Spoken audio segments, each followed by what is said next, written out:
నమస్కారం, GTPL news కి స్వాగతం. ముందుగా ముఖ్యాంశాలు.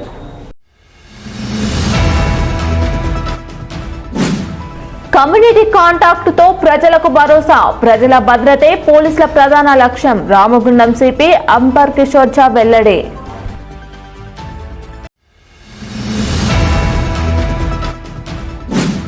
ఎగువన కురుస్తున్న వర్షాల కారణంగా ఎల్లంపల్లిలోకి చేరుతున్న వరద నీరు.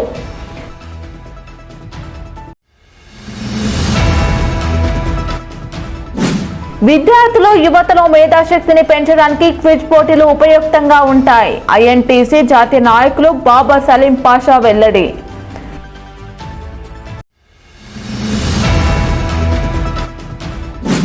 కాంగ్రెస్ పార్టీ కార్మిక వర్గానికి ఇచ్చిన ఎన్నికల హామీలను నెరవేర్చకపోతే పోరాటాలు తప్పవని హెచ్చరించిన సిఐటియు రాష్ట్ర ఉపాధ్యక్షులు వీరయ్య.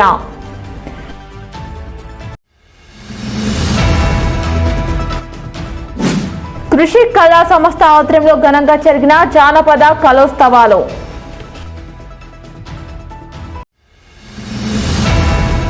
ప్రజలు ఎలాంటి భయం లేకుండా ప్రశాంత వాతావరణంలో జీవించేందుకు భరోసా కల్పించడమే పోలీసుల ప్రధాన లక్ష్యమని, ప్రజల భద్రత కోసం శాంతి భద్రతల పరిరక్షణలో ప్రజలు పోలీసులకు సహకరించాలని రామగుండం పోలీస్ కమిషనర్ అంబర్ కిషోర్ ఝా అన్నారు. Godavarikhani two town police station పరిధిలోని పెంచికల్పేట్ గ్రామంలో గోదావరికని ఏసీపీ ఎం రమేష్ పర్యవేక్షణలో టూ టౌన్ సీఐలు ప్రసాద్ రావు, లింగమూర్తి ఆధ్వర్యంలో శనివారం రాత్రి నిర్వహించిన కమ్యూనిటీ కాంటాక్ట్ కార్యక్రమం నిర్వహించారు. ఈ మేరకు గంజాయి అక్రమ రవాణా, నిల్వ, సరఫరాపై ప్రత్యేక నిఘా చేపట్టడంతో పాటు అనుమానాస్పద ప్రాంతాలు, నివాస గృహాలు పోలీసులు తనిఖీలు నిర్వహించారు. ఈ తనిఖీలో పత్రాలు లేని 70 వాహనాలను పోలీసులు స్వాధీనం చేసుకున్నారు. ఈ కార్యక్రమానికి హాజరైన సిపి అంబర్ కిషోర్ ఝా గ్రామ ప్రజలతో మాట్లాడి వారి స్థానిక సమస్యలను అడిగి తెలుసుకున్నారు. ఈ సందర్భంగా సిపి మాట్లాడుతూ ప్రజల భద్రత కోసం పోలీసులు పెట్రోలింగ్ వాహనాలు, బ్లూ కోడ్స్ తో పాటు అందుబాటులో ఉన్న ఆధునిక సాంకేతిక పరిజ్ఞానాన్ని, ఇతర వనరులను సమర్థవంతంగా వినియోగిస్తున్నారని తెలిపారు. అయితే పోలీసులు చట్టపరమైన చర్యలకు, నేరాల నియంత్రణకు ప్రజల సహకారం ఎంతో అవసరమని పేర్కొన్నారు. గ్రామంలో లేదా తమ ప్రాంతంలో కొత్త వ్యక్తులు అనుమానాస్పదంగా సంచరిస్తే వెంటనే పోలీసుల దృష్టికి తీసుకురావాలని సూచించారు. తమకు తెలిసిన వారు, కుటుంబ సభ్యులు, పరిచయస్తులు ఎవరైనా తప్పు చేసినా, నేరాలకు పాల్పడినా వాటిని దాచిపెట్టకుండా పోలీసులకు సమాచారం ఇవ్వాలని కోరారు. నేరాన్ని ప్రారంభ దశలోనే అడ్డుకుంటే భవిష్యత్తులో తలెత్తే పెద్ద సమస్యలను నివారించవచ్చన్నారు. గతంతో పోలిస్తే నేరాల స్వభావంలో మార్పులు వస్తున్నాయని సిపి తెలిపారు. ముఖ్యంగా కుటుంబ సభ్యుల మధ్య వివాదాలు, నేరాలు పెరుగుతున్న నేపథ్యంలో ప్రతి కుటుంబంలో తల్లిదండ్రులు, పిల్లల పరస్పర అవగాహనతో ఉండాలని సూచించారు. యువత తమ భవిష్యత్తును దృష్టిలో ఉంచుకుని కష్టపడి చదవాలని, క్రీడల్లో రాణించాలని సిపి సూచించారు. తమకు నచ్చిన రంగాన్ని ఎంచుకుని అందులో ముందుకు సాగి దేశానికి, సమాజానికి మంచి పేరు తీసుకురావాలని కోరారు. పని లేకుండా చెడు మార్గంలోకి వెళ్లడం వల్ల తల్లిదండ్రులతో పాటు సమాజానికి, ప్రభుత్వ యంత్రాంగానికి కూడా ఇబ్బందులు ఎదురవుతాయని హెచ్చరించారు. ఈ ప్రాంతంలోని సీనియర్ పౌరులు, వివిధ రంగాల్లో పనిచేస్తున్న ప్రతి ఒక్కరూ తమ బాధ్యతలను చట్టబద్ధంగా నిర్వహించాలని, చట్టాన్ని గౌరవిస్తూ పోలీసులకు సహకరించాలని సిపి కోరారు. ఎలాంటి సమస్య ఎదురైనా వెంటనే డయల్ 112కు కాల్ చేయాలని లేదా సమీపంలోని పోలీస్ స్టేషన్ ను సంప్రదించాలని ప్రజలకు సూచించారు. ఈ పెంచికల్పేట్ గురించి నేను చాలా సార్గా విన్నాము. సంతోషం. ఈరోజు వస్తూ ఉన్నప్పుడు అంటే ఎంత దూరం ఉంది, ఈ రోడ్ కూడా కొంచెం వర్షతో డిస్టర్బ్ అయింది. కానీ మన అందరు ఆఫీసర్ సిబ్బంది ఇక్కడికి వచ్చారు. మేము కూడా వచ్చి మీ అందరితో ఈరోజు మాట్లాడుతున్నాము. ఉద్దేశం మనకు ఒకటే, మీ భద్రత మా ఒకటే ఉద్దేశం. మా ఉండడానికి కారణం ఒకటే, మనకు రావాల్సిన జీతంకి కారణం ఒకటే. ఈ పనిలో మీ సహాయం కావాలి. మీ పరిరక్షణ మీ సహాయంతోనే అవుతాయి. మేము మా సిబ్బందితో సహా మాకు ఉన్న టెక్నాలజీ, మాకు ఉన్న రిసోర్సెస్, పెట్రోల్ కార్ ఉండొచ్చు, బ్లూ కోట్ ఉండొచ్చు, అన్ని ఫెసిలిటీస్ మనం పెట్టాము. కానీ మీ సహకారం కావాలి. ఏ విధంగా? మీ మధ్యలో బయట వాళ్ళు ఎవరు వచ్చినా మీరు చెప్పండి, తప్పకుండా చెప్పండి.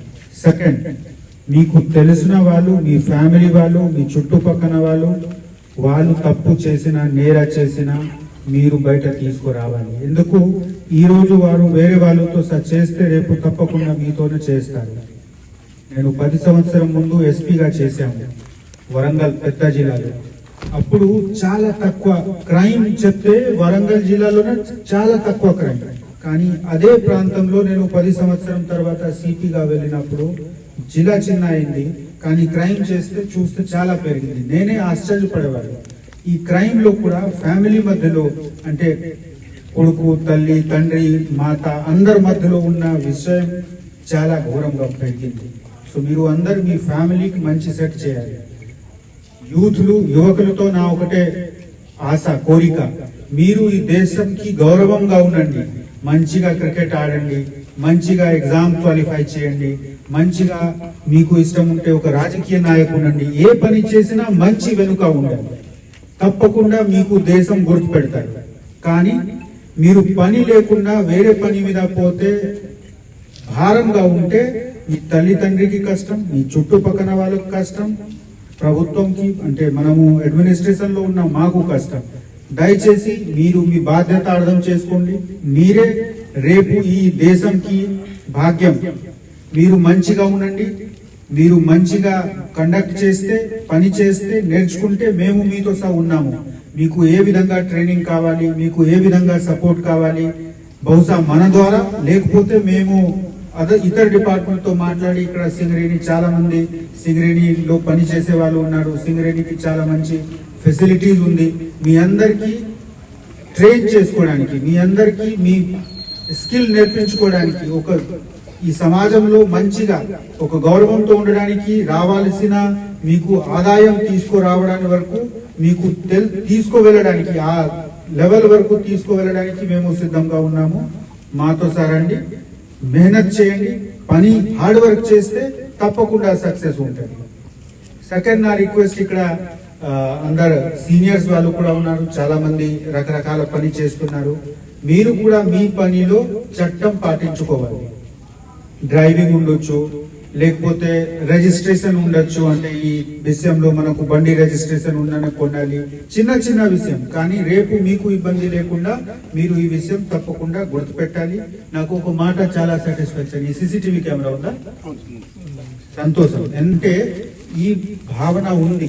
ఇదే విధంగా సీసీటీవీ కెమెరా అన్ని జంక్షన్స్ లో పెట్టాలి. మీకు చాలా మంచి ఉంటది. ఇక్కడ వచ్చిన వాళ్ళకి ఒక ధైర్యం ఉంటది. నేనే చూస్తే హ్యాపీ అవుతున్నాను.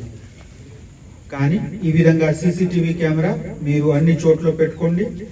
మేము మీకు అన్ని విధంగా అందుబాటుగా ఉండడానికి భరోసా ఇస్తున్నాము. మీకు ఎప్పుడు కూడా బాధ ఉంటే, ఇప్పుడు ఒక కొత్త నంబర్ వచ్చింది, పోలీస్ కి ఏ నంబర్ మీద డయల్ చేయాలి? Very good. అంటే అందరికీ తెలిసి ఉంది. పోలీస్ ఒకటే లేదు, వేరే డిపార్ట్మెంట్, ఇతర డిపార్ట్మెంట్, ఫైర్ ఉండొచ్చు, వేరే డిపార్ట్మెంట్ ఉండొచ్చు, ఎమర్జెన్సీ ఎక్కడ కూడా ఉన్నా 112. అదే విధంగా ఒకవేళ మీకు సైబర్ క్రైమ్ నుంచి చాలా తక్కువ సంబంధం ఇక్కడ, కానీ ఒక నంబర్ ఉంటది. ఎవరికి తెలిసి ఉందా? సైబర్ క్రైమ్, సైబర్ ఫ్రాడ్ జరిగితే మీకు ఒక SMS వచ్చింది, డబ్బు డ్రా అయింది. అట్లా ఉన్నప్పుడు ఇమీడియట్ గా ఏ నంబర్ కి కాల్ చేయాలి? 1930. కరెక్ట్. ఈ కార్యక్రమంలో గోదావరిఖని ఏసీపీ మర్త రమేష్, సిఐలు Prasad Rao, Lingamurthy, Godavarikhani 2 CI Afzaluddin, Kamanpur SI Prasad, police సిబ్బంది తదితరులు పాల్గొన్నారు. ఎక్కువన కురుస్తున్న వర్షాల కారణంగా పెద్దపల్లి జిల్లా అంతర్గాం మండలం శ్రీపాద ఎల్లంపల్లి ప్రాజెక్టులోకి వరద నీరు వచ్చి చేరుతుంది. ఎల్లంపల్లి ప్రాజెక్టు పూర్తి స్థాయి సామర్థ్యం 20.175 టీఎంసీలు కాగా ప్రస్తుతం 16.488 టీఎంసీల నీరు నిల్వకు చేరింది. ప్రాజెక్టులోకి ఇన్ఫ్లో 4,955 క్యూసెక్లు కాగా అవుట్ఫ్లో 284 క్యూసెక్లు కొనసాగుతుంది. హైదరాబాద్ ప్రజల తాగునీటి అవసరాల కోసం 284 క్యూసెక్ల నీటిని సరఫరా చేస్తున్నట్లు అధికారులు తెలిపారు. ఇప్పుడు చిన్న విరామం. శ్రీ సాయి జ్యువెలర్స్ గోదావరిఖని మగవల మనసు దోచే స్వర్ణాభరణాల ఖజానా. ఆధునిక హంగులతో, సరికొత్త వర్ణాలతో అద్భుతమైన శ్రేణిలో బంగారు ఆభరణాల కలెక్షన్ మీ శ్రీ సాయి జ్యువెలర్స్ లోనే లభ్యం.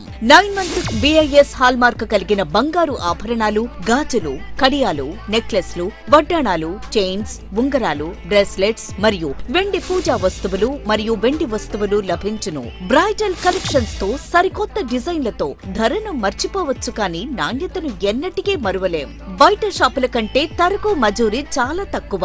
మీ వివాహాది శుభకార్యాలకు, వ్రతాలకు ముందుగానే మా వద్ద షాపింగ్ చేయండి. విచ్చేయండి Shri Sai jewellers, Lakshminagar, Godavarikhani. Cell numbers 9182139066 మరియు 7396511099. Welcome back. విద్యార్థులు యువతలో మేధాశక్తిని పెంచడానికి క్విజ్ పోటీలు ఉపయుక్తంగా ఉంటాయని ఐఎన్టీసీ జాతీయ నాయకులు బాబర్ సలీం పాషా అన్నారు. ఈదే మిలాద్ హున్ నబీ సందర్భంగా Tajul Oliya SPO trust Ramagundam and Godavarikhani ఆధ్వర్యంలో ఆదివారం గోదావరికని దావత్ బ్యాంక్వెట్ హాల్లో సీరత్ ఏ ముస్తఫా క్విజ్ కాంపిటీషన్ 2026 కార్యక్రమాన్ని నిర్వహించారు. ఈ కార్యక్రమంలో ముఖ్య అతిథిగా పాల్గొన్న బాబర్ సలీం పాషా అడ్వకేట్ షానవాజ్ ఖాన్ తో కలిసి మాట్లాడుతూ హజ్రత్ మహమ్మద్ ముస్తఫా వారి పవిత్ర జీవితం, సీరత్, దయా, క్షమ, సత్యనిష్ట, న్యాయం, శాంతి, మానవత్వం గురించి వివరించారు. ప్రవక్త చూపిన ఆదర్శాలను ప్రతి ఒక్కరూ తమ జీవితాల్లో ఆచరించాలని, ముఖ్యంగా యువత సిరత్ ఏ ముస్తఫాను తెలుసుకుని మంచి నైతిక విలువలను పెంపొందించుకోవాలని అన్నారు. కాగా పోటీలో ప్రతిభ కనబర్చిన విజేతలకు తాజుల్ ఔలియా ఎస్పీఓ ట్రస్ట్ ఆధ్వర్యంలో త్వరలో నగదు బహుమతులు అందిస్తామని నిర్వాహకులు తెలిపారు. ప్రథమ బహుమతి 10,000 నగదు, ద్వితీయ బహుమతి 5,000 నగదు, తృతీయ బహుమతి 3,500 నగదు, అలాగే క్విజ్ పోటీలో పాల్గొన్న ప్రతి ఒక్కరికి పార్టిసిపేషన్ సర్టిఫికేట్లు అందజేయడం జరుగుతుందని వెల్లడించారు. इसके बाद 26 तारीख को इन्होंने हमारी तंजीम की तरफ से उदारी करने में बहुत बड़ा जुलूस और चौरस्ते के ऊपर जो है आम का इंतजाम भी है. शायद कुछ लोग मुकर्रर है तो कुछ बातें भी बताएंगे, तो उसमें भी शिरकत कीजिए. जहाँ जहाँ भी दीन की बढ़ावा आता है, दीन के हिस्से में कोई भी चीज़ आती है, तो हम थोड़ा सा वक्त निकाल के अगर उसमें जाते हैं तो अल्लाह ताला जो है उस चीज़ को, आपकी उस इबादत को, उस जाने को अगर राज़ी हो जाए तो जो है आदमी का मुकद्दर बदल जाता है. शुक्रिया बहुत बहुत आप लोगों ने बुलाया. छोटे छोटे मासूम बच्चे अंतिम देव प्रवक्ता हजरत मोहम्मद मुस्तफ़ा सल्लल्लाहु ताला अलैहि वसल्लम वाరు సమస్త మానవాళికి శాంతి ప్రదాతగా ఈ యొక్క ప్రపంచంలో రావడం జరిగింది. మరి యావత్తు ప్రపంచం మీలాదున్ నబీ పండుగ సందర్భంగా ఎన్నో కార్యక్రమాలు నిర్వహిస్తారు. మరి మహాప్రవక్త సల్లల్లాహు అలైహి వసల్లం వారు జన్మించిన నెలను రబియున్ నూర్గా ఎంతో పవిత్రంగా యావత్తు ముస్లింలు భావిస్తారు. మరి అందులో భాగంగా తాజుల్ ఔలియా ఎస్పీఓ ట్రస్ట్ ఆధ్వర్యంలో ప్రతిసారి రబియున్ నూర్ అంటే రబియుల్ అవ్వల్ నెలలో ఎన్నో కార్యక్రమాలు నిర్వహిస్తాము. మరి ఈరోజు మహాప్రవక్త అంతిమ దైవ ప్రవక్త మొహమ్మద్ ముస్తఫా సల్లల్లాహు తాలా అలైహి వసల్లం యొక్క జీవిత చరిత్రను తెలుసుకోవాలని ఒక మంచి ఉద్దేశంతో సీరత్ ఏ ముస్తఫా క్విజ్ కాంపిటీషన్ దావత్ బ్యాంకెట్ హాల్లో నిర్వహించడం జరిగింది. ఇట్టి ఎగ్జామ్కు, ఇట్టి పరీక్షకు చాలామంది స్టూడెంట్లు, అదేవిధంగా ఆడపడుచులందరూ చాలా మంచిగా దీనిలో పార్టిసిపేట్ అవుతున్నారు. కావున ఈ యొక్క ఎగ్జామ్కి మాకు సహకరించిన వారికి ప్రతి ఒక్కరి మీకు హృదయపూర్వకంగా అభినందనలు తెలియజేస్తున్నాము. మహాప్రవక్త అంతిమ దేవ ప్రవక్త సల్లల్లాహు తాలా అలైహి వసల్లం యొక్క సందేశం శాంతి, సమానత్వం, ప్రేమ, దయ. మరి అటువంటి మహానీయుడి యొక్క జీవితాన్ని అందరూ తెలుసుకోవాలి. అతని జీవిత విధానం, అతని జీవిత చరిత్ర అనేది మనకు ఒక మంచి సందేశాన్ని ఇస్తుంది. మరి ఇటువంటి ఉద్దేశంతో ఈరోజు సీరత్ ఏ ముస్తఫా క్విజ్ కాంపిటీషన్ దావత్ బ్యాంక్ హాల్లో నిర్వహించాము. ఇట్టి కార్యక్రమానికి మసీదు యొక్క సుదూర్లు, అదేవిధంగా చాలామంది మైనార్టీ నాయకులు కూడా ఈ యొక్క కార్యక్రమంలో భాగంగా వచ్చారు. కావున మాకు ఈ యొక్క మంచి ప్రోగ్రాంకి సహకరించిన వారి ప్రతి ఒక్కరికి తాజుల్ ఔలియా ఎస్బీఓ ట్రస్ట్. ఇంకా ఈ కార్యక్రమంలో నూరానీ మసీద్ సదర్ రియాజ్ బేగ్ సాహెబ్, మక్కా మసీద్ సదర్ సర్దార్ అలీ సాహెబ్, హాఫిజ్ అర్షద్ బేగ్, నిజాముద్దీన్ సార్, ఖలీక్ సార్, అలాగే తాజుల్ ఔలియా ఎస్పీఓ ట్రస్ట్ అధ్యక్షులు Afzal Razvi Saheb, general secretary advocate Shahnawaz Khan తదితరులు పాల్గొన్నారు. కాంగ్రెస్ పార్టీ ఎన్నికల సమయంలో కార్మిక వర్గానికి ఇచ్చిన హామీలను వెంటనే అమలు చేయాలని, లేని పక్షంలో కార్మిక ఉద్యమాలను ఉధృతం చేస్తామని సిఐటియు రాష్ట్ర ఉపాధ్యక్షులు ఎస్ వీరయ్య హెచ్చరించారు. సిఐటియు పెద్దపల్లి జిల్లా కమిటీ ఆధ్వర్యంలో గోదావరికని శ్రామిక భవన్లో నిర్వహిస్తున్న క్యాడర్ క్లాసుల 2వ రోజు కార్యక్రమానికి ముఖ్య అతిథిగా హాజరైన సిఐటియు రాష్ట్ర ఉపాధ్యక్షులు ఎస్ వీరయ్య సిఐటియు నిర్మాణం కర్తవ్యాల అంశంపై శిక్షణనిచ్చారు. ఈ సందర్భంగా వీరయ్య మాట్లాడుతూ కాంగ్రెస్ ప్రభుత్వం అధికారంలోకి వచ్చి దాదాపు 3 ఏళ్లు కావస్తున్నా ఎన్నికల హామీలు అమలు కాలేదన్నారు. ప్రభుత్వం వద్ద ఇంకా 2 ఏళ్ల పదవీకాలం మాత్రమే ఉందని, ఇప్పటికైనా హామీలను నెరవేర్చాలని డిమాండ్ చేశారు. కేంద్రంలోని మోదీ ప్రభుత్వం కనీస వేతనాలు అమలును నిర్లక్ష్యం చేస్తుందని విమర్శించారు. సింగరేణి, ఆర్ఎఫ్సిఎల్, ఎన్టీపీసీ వంటి సంస్థలు పనిచేస్తున్న కాంట్రాక్ట్ అవుట్సోర్సింగ్, ఫిక్స్డ్ టర్మ్ కార్మికులకు న్యాయమైన కనీస వేతనాలు అందడం లేదని ఆరోపించారు. 2010లో చేసిన కనీస వేతనాలు చట్టం 2022 జనవరితో ముగిసిన 4 ఏళ్లు గడిచినా కొంత చర్యలు తీసుకోకపోవడం దారుణమన్నారు. గోదావరిఖనిలో 100 పడకల ఈఎస్ఐ సూపర్ స్పెషాలిటీ ఆసుపత్రి నిర్మాణానికి స్థలం సేకరించినప్పటికీ పనులు ప్రారంభించకపోవడంపై కేంద్ర ప్రభుత్వాన్ని ప్రశ్నించారు. ఈఎస్ఐ ఆసుపత్రికి ప్రతి నెల సుమారు రూపాయలు 2.40 కోట్ల ఆదాయం వస్తున్న నేపథ్యంలో వెంటనే నిర్మాణ పనులు ప్రారంభించాలని డిమాండ్ చేశారు. సమస్యలు పరిష్కరించకపోతే కార్మిక వర్గ పోరాటాలకు సిద్ధంగా ఉండాలని పిలుపునిచ్చారు. రాష్ట్ర శాసనసభ సమావేశం కావాల్సి ఉన్నది. ఇప్పటికే రేవంత్ రెడ్డి ప్రభుత్వం ఏర్పడి 3 సంవత్సరాలకు దగ్గర పడుతున్నది. ఇంకో 2 సంవత్సరాలు అయితే మళ్ళీ ఎన్నికలు. అందుకని రాష్ట్ర ప్రభుత్వం ఈ రాష్ట్రంలో కార్మిక వర్గానికి ఇచ్చినటువంటి వాగ్దానాలను తక్షణమే అమలు జరపాలని డిమాండ్ చేస్తున్నారు. లేకపోతే పోరాటం చేయాల్సి వస్తుంది. రెండవది, యూనియన్ గవర్నమెంట్, మోడీ గవర్నమెంట్ కనీస వేతనాలను పూర్తిగా నిర్లక్ష్యం చేస్తున్నారు. ఈ ప్రాంతంలో సింగరేణి కానీ, ఆర్ఎఫ్సిఎల్ కానీ, ఎన్టీపీసీ కానీ ఇంకా అనేక సంస్థల్లో కనీస వేతనాలు ప్రభుత్వం పెంచకపోవటం వల్ల బానిస చాకరీ చేయాల్సి వస్తుంది కార్మికులు. ముఖ్యంగా కాంట్రాక్టు, అవుట్సోర్సింగ్, ఫిక్స్డ్ టర్ము ఇట్లా రకరకాల పేర్లతో పనిచేస్తున్న కార్మికులకు కనీస వేతనాలు లేవు. యూనియన్ గవర్నమెంట్, మోడీ గవర్నమెంట్ 2017లో చేసిన కనీస వేతనాల జీవో 2022 జనవరితో దాని పని అయిపోయింది, ల్యాప్స్ అయిపోయింది. ఇప్పుడు 4 ఏళ్ళు దాటింది, ఇంతవరకు మళ్ళీ కనీస వేతనాలు పెంచలేదు. ఇది అత్యంత బాధ్యతారాహిత్యం. ఇప్పటికైనా తక్షణమే గత 4 ఏళ్ల నుంచి రెట్రాస్పెక్టివ్గా అమలు జరిగే విధంగా కనీస వేతనాలు సవరించాల్సిన అవసరం ఉంది. యూనియన్ గవర్నమెంట్ తక్షణమే కనీస వేతనాలు పెంచాలని చెప్పి సిఐటియు డిమాండ్ చేస్తూ ఉన్నది. అట్లనే గోదావరిఖని ప్రాంతంలో ఈఎస్ఐ లోకల్ ఆఫీస్ ఉంది, లోకల్ క్లినిక్ ఉంది. కానీ 100 బెడ్లతోటి సూపర్ స్పెషాలిటీ హాస్పిటల్ ఇప్పటికే శాంక్షన్ అయింది. స్థలం కూడా వెతికి సుమారుగా ఏ స్థలం పనికొస్తుందో కూడా ఒక అవగాహనకు వచ్చారు. ఇంత అయిన తర్వాత కూడా హాస్పిటల్ నిర్మాణం పనులు ఇంతవరకు ప్రారంభించలేదు. యూనియన్ గవర్నమెంటు, కేంద్రంలో బీజేపీ గవర్నమెంటు ఎందుకు ఇంత బాధ్యతారహితంగా ఉన్నదో అర్థం కావట్లేదు. ప్రతి నెల ఈ ప్రాంతంలో ఈఎస్ఐకి 2,40,00,000 రూపాయల ఆదాయం వస్తుంది. ప్రతి నెల 2,40,00,000 ఆదాయం వస్తున్నటువంటి చోట 100 బెడ్లతో ESI hospital, super speciality hospital నిర్మించడానికి ఇంత నిర్లక్ష్యం తగదు. సమస్యలను తక్షణమే పరిష్కారం చేయాలి. లేని పక్షంలో రానున్న కాలంలో కార్మిక వర్గం పెద్ద ఎత్తున పోరాటం చేయక తప్పదని అటు యూనియన్ గవర్నమెంట్ను, మోడీ ప్రభుత్వాన్ని, ఇటు రేవంత్ రెడ్డి ప్రభుత్వాన్ని హెచ్చరిస్తున్నాం. కాగా క్యాడర్ క్లాసులకు ప్రిన్సిపాల్గా సిఐటియు జిల్లా అధ్యక్షులు వెల్పుల కుమారస్వామి వ్యవహరించగా జిల్లా కార్యదర్శి ఎం ముత్యంరావు, కోశాధికారి ఎం రామాచారి, ఉపాధ్యక్షులు భిక్షపతి, కొమరయ్య, సహాయ కార్యదర్శులు జ్యోతి, రవీందర్, వనజారాణి, ప్రవీణ్, జిల్లా కమిటీ సభ్యులు గణేష్, లక్ష్మారెడ్డి, శివరాం రెడ్డి తదితరులు పాల్గొన్నారు. ఇప్పుడు చిన్న విరామం.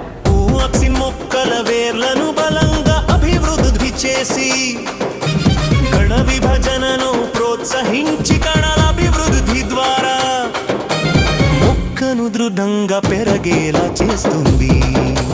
ఫలితం పుష్కలమైన పెరుగుదల, నాణ్యమైన దిగుబడి, రైతుకు పూర్తి సంతృప్తి. పంటలో నిజమైన కావాలంటే గంగోత్రి భూమాక్సింగ్.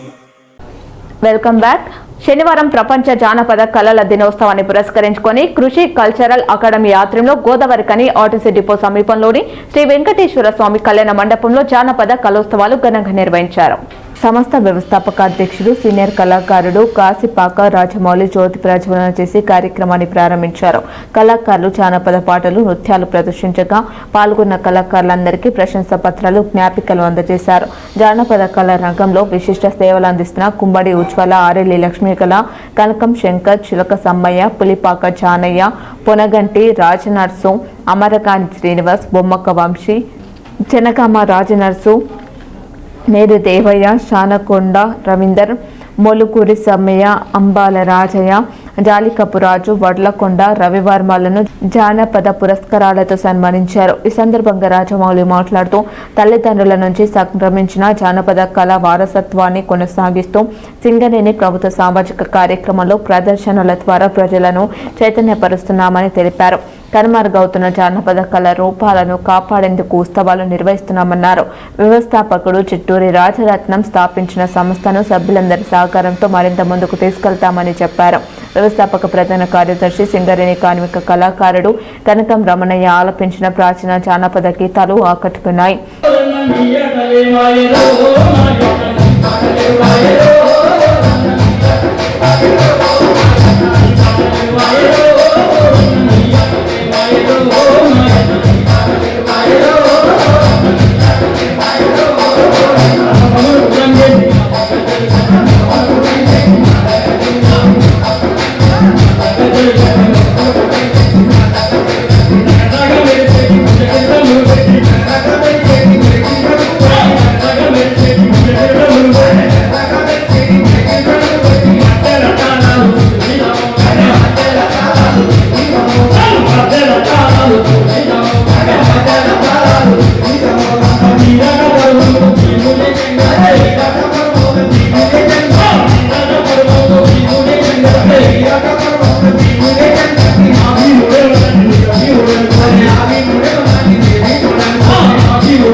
Don't get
ఇంకా ఈ కార్యక్రమంలో కళాకారులు బోడకుంట వెంకట్రాజం, అట్లా జగ్గయ్య, జనగామ శ్రీనివాస్, పండగ రాజేశ్వరరావు, సిరిపురం శ్రీనివాస్, బీరుక లక్ష్మణ్, సోగాల వెంకటి, మాధరి శ్రీనివాస్, నాగుల శ్రీనివాస్, OCP3 అదనపు మేనేజర్ పాల నరేష్, బతుకుల రాజన్న, గాజుల రమేష్, యూట్యూబ్ నటుడు వేమ్ల అశోక్, నాట్య గురువులు సర్వేష్, దేవ, ధర్మేందర్, సురేష్, ప్రశాంత్, విష్ణు, జనగామ పద్మతో పాటు సలిగంటి సంపత్ అధిక సంఖ్యలో కళాకారులు పాల్గొన్నారు. వార్తలు ముగించే ముందు మరోసారి ముఖ్యాంశాలు.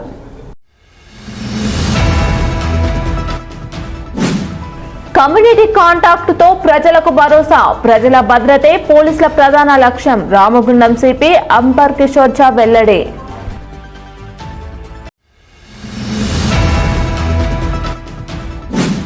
ఎగువన కురుస్తున్న వర్షాల కారణంగా ఎల్లంపల్లిలోకి చేరుతున్న వరద నీరు.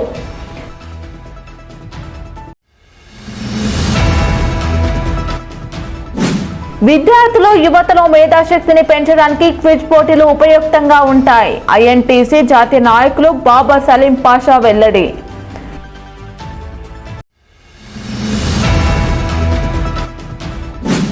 కాంగ్రెస్ పార్టీ కార్మిక వర్గానికి ఇచ్చిన ఎన్నికల హామీలను నెరవేర్చకపోతే పోరాటాలు తప్పవని హెచ్చరించిన CITU రాష్ట్ర ఉపాధ్యక్షులు వీరయ్య.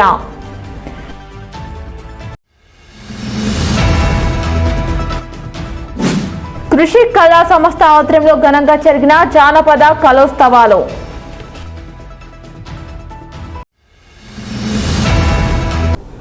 ఈ వార్తలు ఇంతటితో సమాప్తం. తిరిగి ప్రసారమయ్యే వార్తలు మళ్ళీ కలుద్దాం. చూస్తూనే ఉండండి మీ GTPL.